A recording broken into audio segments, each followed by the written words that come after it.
of who we are. So, we're taking a look at the 4 spiritual laws of prosperity, which is a book by Edwene Gaines, who's going to be visiting us next week. If you haven't seen Edwene, or if you haven't been to one of her workshops, I strongly recommend not only that you come here next week, but you make plans to be here next Sunday afternoon. Edwene is not traveling as much as she used to, but we are very blessed to be pretty close to her. She's just right up the road in Valley Head, Alabama. And this book is one of those books that can change your life if you let it. So, for those of you who weren't here last week, we started off with the first spiritual law, which is tithing. And in a nutshell, tithing is all about giving back to God 10% of everything that you get to where you're spiritually fed.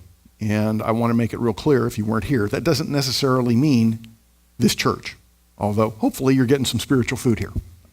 We do our best. But there may be a multitude of places from which you get spiritual food, and you should honor all of them. But it's important that the act of tithing actually opens up those windows, like it says in the 3rd chapter of Malachi, so that all those blessings begin to pour out.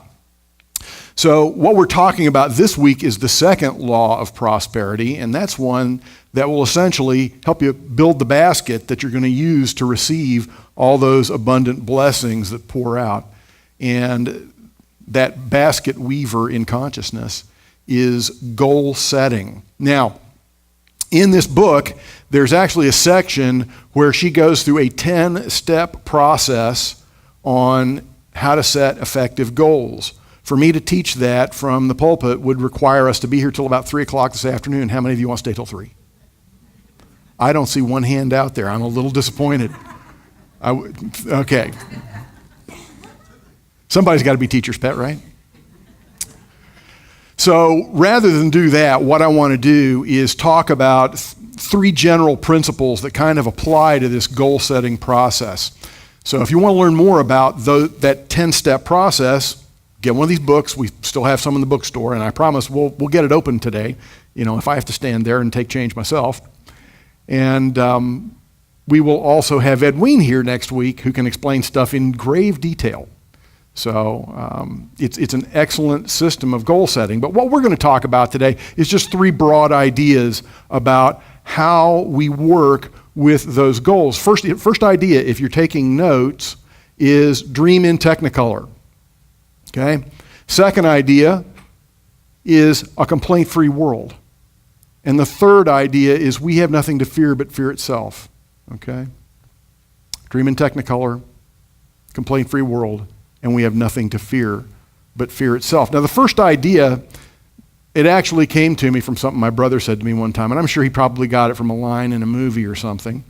But my younger brother and I have been talking about our dreams and our goals and the things that we want to do with our lives for a long, long time.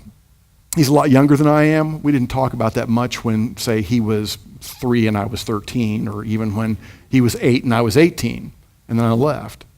But once Russ became an adult, we became very close friends, and he's, probably one of my 2 or 3 best male friends today. And so we were talking one day, and I forget whether we were talking about something he was planning on doing or something I was planning on doing. Since I've always been one to really swing for the fences, it might have been something I was trying to do. And I remember Russ said, "Well, Charles, if you're going to dream in Technicolor." And that is such a good thing to remember, especially for us as we are doing this work of setting the goals that are essentially going to be the baskets we use to catch all of God's good pouring into our lives. And I really think about the image of Technicolor. If you remember the movie version of The Wizard of Oz, it is such an excellent tool for taking a look. The metaphors are all over that movie. But the very beginning, when they're actually in Kansas, is filmed in black and white, right? So in that part, in the black and white world, Dorothy is just a little girl who's completely powerless over everything that's going on around her. She's powerless over her surroundings. She's powerless to keep her little dog from being taken away from her by the mean old lady.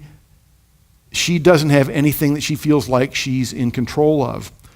She gets pulled through into this world of Technicolor, and at the end of it, she learns the secret, which is she's had the power within her to do what she wanted to do all along. So that leads us to something that we have to remember when we're setting goals, and that is we have to deny the limitations that we have imposed upon ourselves. Last week I talked a little bit about what it was like to grow up in lack consciousness, to be in a family that kind of said, well, money doesn't grow on trees, don't expect that, you're probably not going to get this. And that takes us from being a child who, I remember when I was first, maybe 5, 6 years old, a child that thinks that anything is possible. I remember when I was growing up, it was the 60s, and everybody wanted to be an astronaut, right? To being where we are now, thinking, most of us get to the point in life where we just think, well, I just want to pay next month's rent. I want to have health care next month. I want to have some groceries in the cupboard this week, today. I got to feed my kids. Our dreams of what's possible become smaller, and our dreams of, our ideas about what becomes impossible seem to expand and fill most of the world. And the first thing we have to do is deny those limitations and that lack consciousness. We have to really understand that even though it seems black and white, that this is the way it is, that there's more that maybe we can't see right here and right now. We have to know that those things that we want to appear can appear if we understand that God can make it happen. We want to affirm the omnipotence of God. When we talk about God in unity and we say there's only one presence, one power throughout the universe and in our lives, God, omnipotence, omniscience, and omnipresence. That means God is everywhere, even in us, and God can do anything, even those things that seem absolutely impossible. Last night, I was at the anniversary party for my home group in recovery.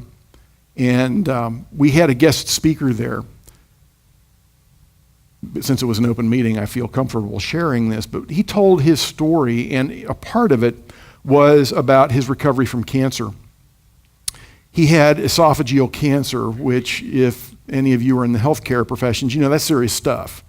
And as he related, at the time he had it, which was, I think, 11 or 12 years ago, about 95% of the people who got that died from it. So he was dealing with what he was going to do about it. He hadn't even told his wife about it because she had just lost both of her parents and their dog had just died when he found this out. And he is contacted by some people from, I think it was UCLA, and they had an experimental treatment that was extremely radical and would take an extremely long time to recover from, where they would essentially remove his entire digestive tract and take out the stuff that wasn't good and make him a new esophagus from part of his stomach, and he would be eating out of a tube for a year or so.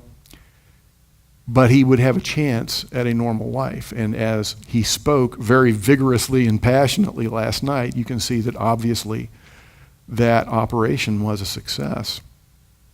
But as he got into it, he was a couple of weeks away from going to have the procedure done, and the hospital called him and said, "We need to tell you, we don't take your insurance." And he said, "Well, what does that mean?" And they said, "Well, what that means is you're going to need to have a trust bond of at least $250,000 in order for us to do this." Some people could do that, no sweat, but this guy in recovery, didn't have $250,000 sitting in the bank. And he wasn't really sure what he was going to do.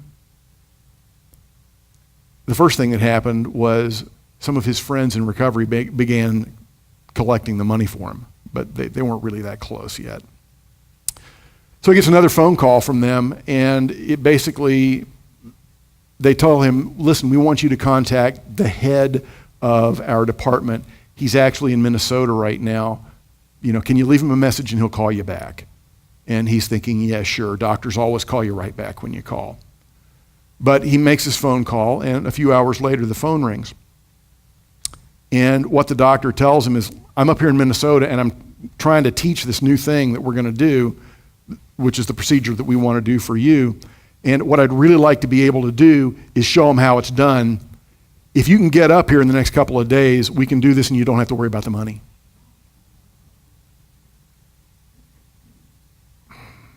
Things that in the black and white world of there's not enough and it can't happen to me don't happen like that. But in God's technicolor world, they do. Right? Everything is possible in God. The trick for us is to learn not to cut ourselves off from those things that may seem impossible. Whether it is some kind of prosperity, some kind of healing, or some kind of goal that seems so much higher than that we can reach for. Now, as we're filling out this technicolor world, one of the things that really supercharges those goals that we set for ourselves is to make them very specific. There is power in specificity. I remember when I was learning method acting a long time ago. My acting teacher used to come in to class every day, and very methodically, because that was the kind of person he was, he would take 3 signs from underneath his arm, and he would slide them into little frames that he'd had installed in our classroom theater. One of them said, "Act before you think," which essentially meant learn to trust your intuition. The second sign said, "An ounce of behavior is worth a pound of words," which is a really great observation of life no matter where you are. The third sign said, "Be specific." You see, when we were learning this technique, a lot of it was about essentially programming into our consciousness those things that another character would have, whether it's a relationship with another person, or the emotional preparation to step into a scene. In other words, how's this person really feeling in this moment, having come from where they just came from, having had happen, what just happened to them? Or in a scene, very often, people will be doing things. And if that thing that they are doing has meaning, it enriches their behavior. So we would create our independent activities. We would do our emotional preparations, and we would work our relationships. And the real key to making them work and be meaningful was to be specific as we were doing the work to create them. The word "just" was poison to our acting. The more specific we could be about that relationship, or what I'm doing right here, right now, and what it means to me, the more it would inform truthful behavior. That specificity fed our emotional life. And it's that same mechanic that works within human consciousness that helps with goal setting. You see, Unity's third principle states that thoughts and feelings held in mind produce after their own kind. And it's not just the thoughts, it's when we supercharge them with feelings, when we not only hold that emotion, or not only hold that thought, but we have that emotion that comes with it when it really means something to us. That's what gets the universe to move. And it's our specificity that can tie that emotion in to what it is that we're seeking for. to what it is that we're doing our best to manifest. So when we're dreaming in Technicolor, we want to get rid of our limitations. We want to affirm that God is capable of making magical things happen. And we want to be specific about that magical thing that we want to have happen for us. So when we talk about that complaint-free world, that second big piece that I wanted to look at, and you might wonder, well, Charles, why are you talking about that? We're talking about goal setting. That's a different story for a different day. But it ties in to how we create, how we manifest. And what I want to do is I want to start this off with Edwene's story. And it's funny that the spiritual teacher she talks about is named Charles. It's not me. She's been a Unity minister a lot longer than I have. But Edwene says, a wonderful spiritual teacher of mine named Charles once taught me a beautiful lesson. I'd been in Unity about 3 months, and by that time I thought I knew everything. One Sunday after church, I went up to Charles and said, this church business is God's business, and it really needs to be done first class. I don't know who was responsible for vacuuming the sanctuary today, but it was a mess. And I don't know who made the coffee, but it was so strong you could have floated a horseshoe in it. And the soloist was completely off key. We can't ever have her again. And there were at least 6 typographical errors in the bulletin. And I went on and on. This great, high, holy teacher patiently listened to my long litany of complaints. Then he said, Edwene, dear, for you today, the highest metaphysical law in the universe is don't bitch.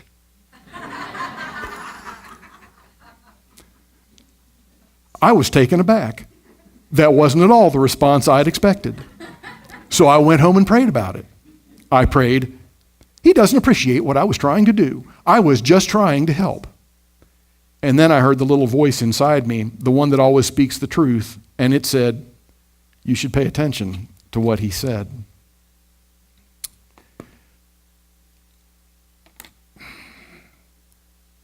Again, going back to that third principle of unity, that our thoughts and feelings tend to create more of whatever it is brings us those thoughts and feelings. If we spend our time in a consciousness of judgment and negativity, what are we going to create?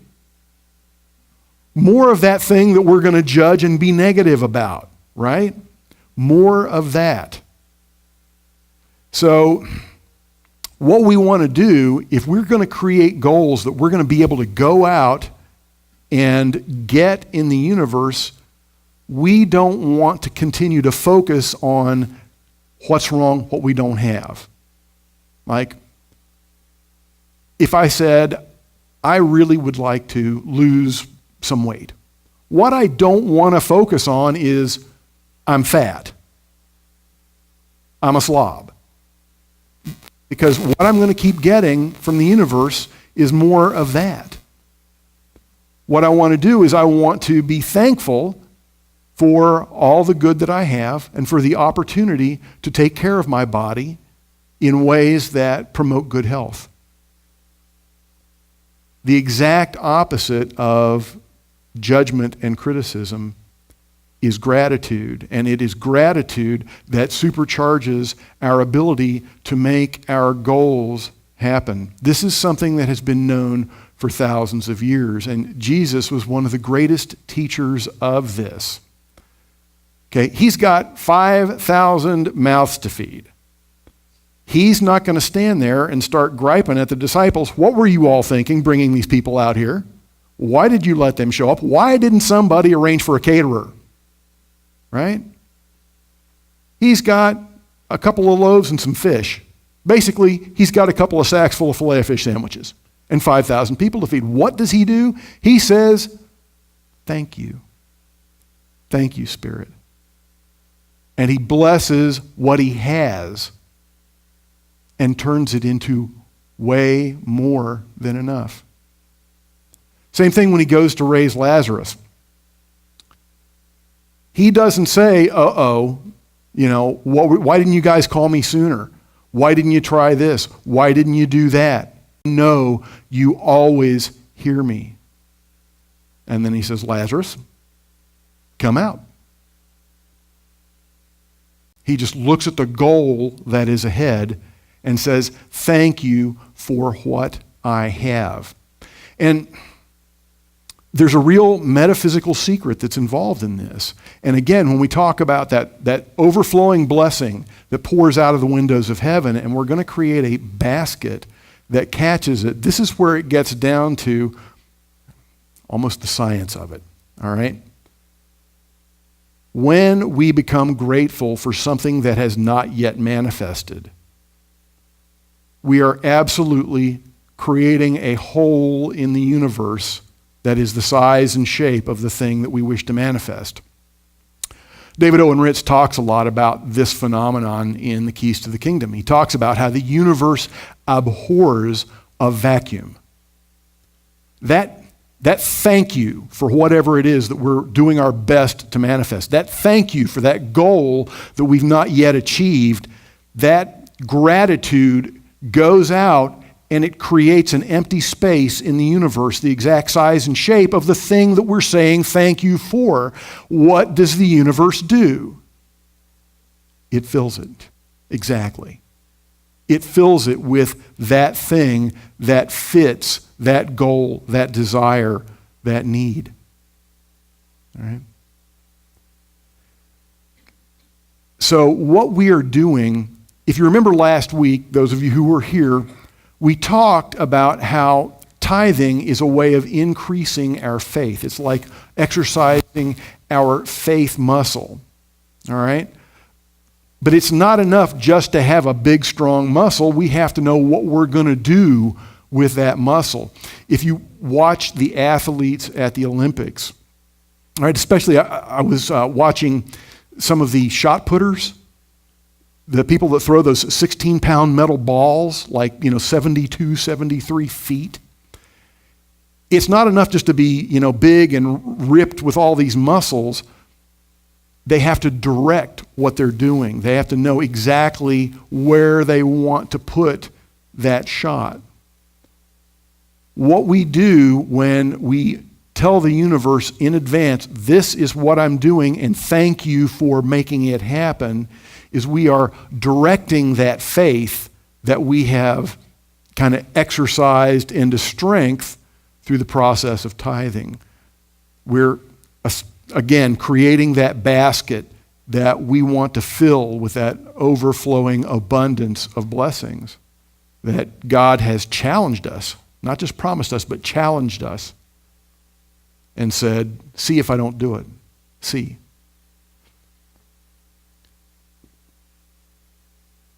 So as we begin to do this, what will happen when we start to reach out in consciousness for those big things, those technicolor things that we may have thought we didn't deserve, we're probably going to get a little scared. Because those things, those goals that we go to achieve, those ways of being that we want to aspire to, those will change our lives, and change for the better, can be terrifying.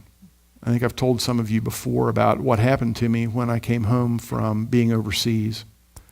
In 2010, I spent that year in the desert in Kuwait, and I wasn't getting shot at, but it was not a pleasant place to be. And when I came home to my new wife, and I was living in Santa Barbara, which is one of God's beautiful places. Yeah, so basically, every component of my life was an upgrade, right?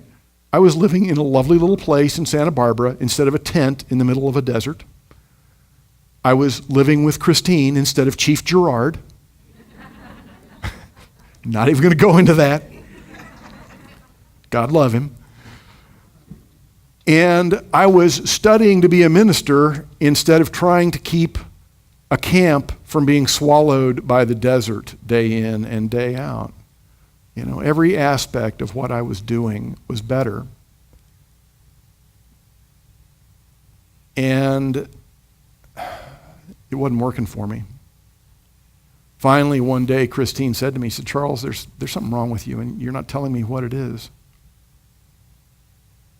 And honesty time, I just looked at her and said, "Honey, there's some days when I don't want to get out of bed." And she said, "Why?" And I said, "Everything's different. Everything. I was wearing different clothes, walking down different streets, going to a different church, going to different recovery meetings.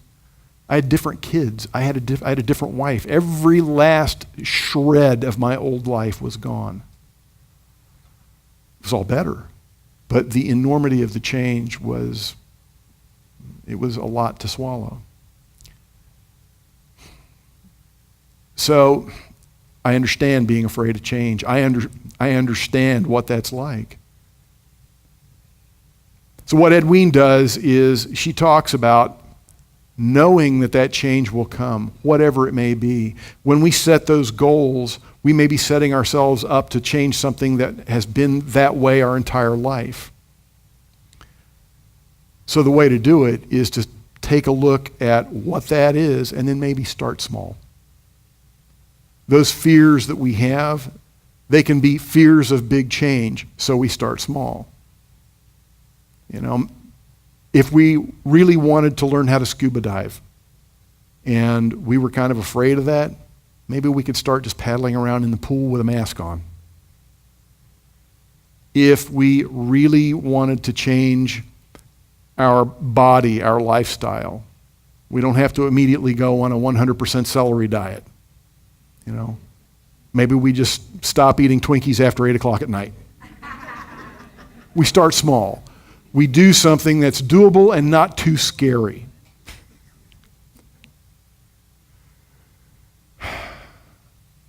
And slowly, we get used to change. Edwene has this affirmation she does. She says, "There is no fear in me." And then she turns right around and says, "But I know there is." And that a big part of this is being afraid, acknowledging the fear, but doing it anyway. So I thought, what would be an honest affirmation for me? So in Unity, we always like to couple denials and affirmations. And what I would say, instead of maybe "there is no fear in me," because I know there is some, I might say, first, a denial: fear has no power over me. It's there, but it doesn't have to be the boss of me, right? And then follow that up with an affirmation that helps fill that space that was occupied by fear. Something like, God's love is here with me now. Fear has no power over me. God's love is here with me now.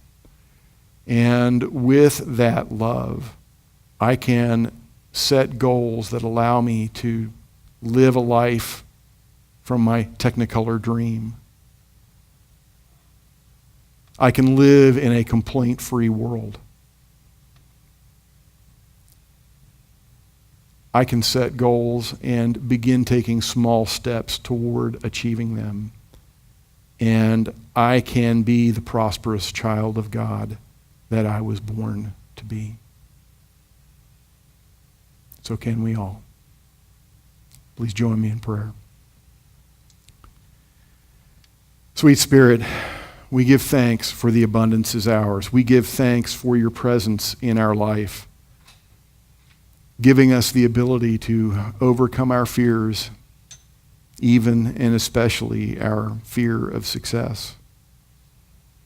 We know that through you all things are possible, and we now open ourselves up to knowing that in a deeply personal way, knowing it in our lives, not as a grand concept, but as a truth that is as close to us as our next breath. For your love and for the abundant blessings that you pour on us, we say thank you. Thank you, Spirit. So it is. that section